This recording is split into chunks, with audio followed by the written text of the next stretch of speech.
असावा सुंदर चॉकलेटचा बंगला.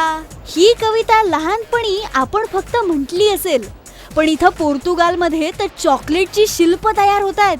चॉकलेटनी बनवलेली सगळ्यात मोठी शिल्प पोर्तुगालमधील एका पार्टीत चॉकलेट प्रदर्शनाचं आकर्षण ठरली.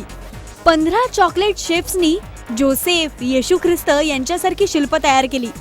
15 वेगवेगळ्या प्रकारची शिल्प इथे बनवली जात आहेत.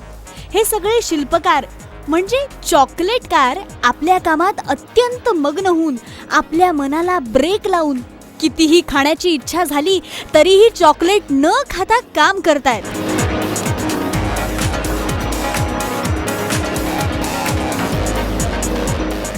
इथे बंगला सुद्धा बनवला जातोय.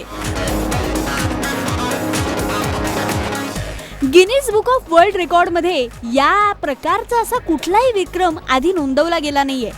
आयोजकांच्या सांगण्यानुसार ही शिल्प बनवण्यासाठी 1200 किलो चॉकलेटचा वापर करण्यात आला. गिनेसकडे नोंद झालेले सगळ्यात मोठं चॉकलेट 6000 किलो असं वजनदार होतं. त्याचा परीघ 78.5 मीटर होता. तापमान किंवा आर्द्रता प्रमाणाबाहेर न वाढवल्यास ही शिल्प बरीच वर्ष टिकू शकतात. अर्थात आमच्या पुढे ठेवल्यावर फार काळ टिकू शकणार नाही.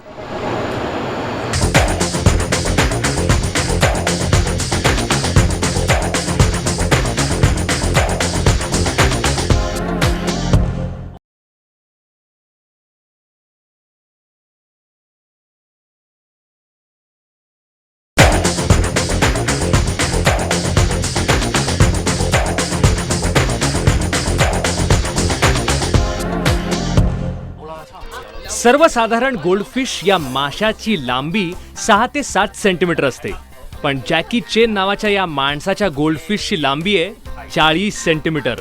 जगातला सगळ्यात मोठा गोल्डफिश. या गोल्डफिशचं नाव आहे ब्रूस.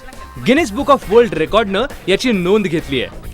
त्याच्या मालकाचं म्हणणं आहे की गिनीजने नोंद घेतल्यानंतर ब्रूस अजून वाढलाय. सध्या त्याची लांबी 40 सेंटीमीटर आहे.